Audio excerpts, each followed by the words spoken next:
कौन सी 6 व्रत है जिस व्रत का उद्यापन नहीं करना चाहिए। वैसे जो भी हम व्रत करते हैं, शुरू करते हैं जब हम कर पाए तभी करते हैं और उसके बाद में उस व्रत का उद्यापन करते हैं। शुरू के पश्चात उद्यापन का नियम है, लेकिन ये 6 व्रत का भी उद्यापन नहीं करना चाहिए, करने की आवश्यकता ही नहीं है। खास करके माताएं बहनें संपूर्ण व्रत का धारण करते हुए पालन करते हैं, नियम से व्रत करती हैं। खास करके माताएं बहनें इस बातों का ध्यान से सुने। देखो, जब भी आप व्रत करें, करवा चौथ का जो व्रत है वो माताएं बहनें इस व्रत को करती हैं तो करवा चौथ का व्रत का उद्यापन नहीं करना चाहिए, क्योंकि अपने पति की लंबी आयु और उनकी दीर्घायु के लिए वो व्रत करती हैं। तो आप व्रत करते हैं तो उस व्रत का उद्यापन नहीं करना चाहिए। दूसरे नंबर पे है नवरात्रि का व्रत। आप माता रानी का 9 दिन का व्रत करती हैं, भजन करती हैं, 9 दिन माता रानी का जागरण करते हैं, सेवा करते हैं। नवरात्रि का व्रत करने वाले भी उस व्रत का उद्यापन ना करें। तीसरे नंबर पर कहा गया है कि रामनवमी। अगर आप रामनवमी भगवान श्री राम जी के पावन जन्म उत्सव पर रामनवमी का व्रत करते हैं तो आप रामनवमी व्रत का भी उद्यापन नहीं कर सकते, नहीं किया जाता है। चौथे नंबर पे कहा गया है कृष्ण जन्माष्टमी। जन्माष्टमी होता है भगवान श्री कृष्ण का व्रत करते हैं। उस दिन भगवान को स्नान कराते हैं, उनकी सेवा करते हैं, जागरण करते हैं, भजन कीर्तन करते हैं।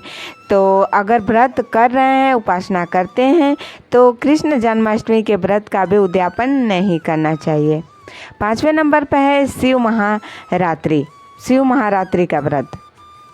जो भी शिव महारात्रि का व्रत करते हैं तो हर साल भगवान भोलेनाथ का तो महाशिवरात्रि व्रत का भी उद्यापन नहीं करना चाहिए। आपके मन में ये सब सवाल होगा कि हम जो भी व्रत करते हैं उसका उद्यापन करने का नियम होता है, पर इन सब व्रतों का उद्यापन करने का क्यों नहीं करना चाहिए।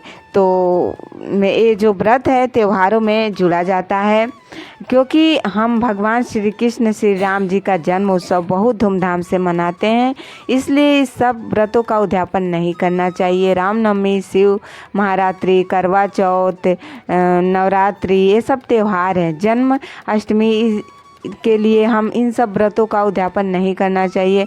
वैसे आप चाहें सोमवार, रविवार, मंगलवार, गुरुवार, शुक्रवार जैसे और बहुत सारे ऐसे व्रत होते हैं जिन्हें हम व्रत का उद्यापन करते हैं, ज़रूर करना चाहिए। इन सब व्रतों का उद्यापन का नियम है। इन सब व्रतों को संकल्प लेके किया जाता है, तो इसलिए इन सब व्रतों को हमें उद्यापन का बहुत बड़ा नियम माना जाता है। बिना उद्यापन के वो अधूरा कहलाता है। तो इसलिए इन सब एकादशी का व्रत भी होता है, उससे उद्यापन करना चाहिए। आप चाहे जितना कर लें, ज़रूर करना चाहिए। गणेश चौथ है, पूर्णमासी है, इन सब व्रतों का उद्यापन करने का बहुत बड़ा नियम होता है।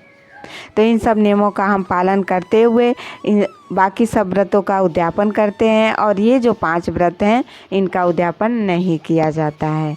आप चाहें तो बहुत सारे ऐसे माताएं बहनें व्रत रखती हैं, व्रत करती हैं, तो बहुत संकल्प लेके करती हैं कि हम इतने व्रत कर लेंगे तो इस व्रत का ऐसे उद्यापन करेंगे, और इतने व्रत कर लेंगे तो हम इस व्रत का उद्यापन करेंगे। जैसे मन्नत होता है, एक मन्नत अपने मन में आप मान के कोई व्रत को उठाती हैं, उसे वो मन्नत पूरा हो, चाहे ना भी होता है, लेकिन अगर हम उतने व्रत का मन्नत रखते हैं, संकल्प लेते हैं, तो उस व्रत का हमें उद्यापन ज़रूर करना चाहिए।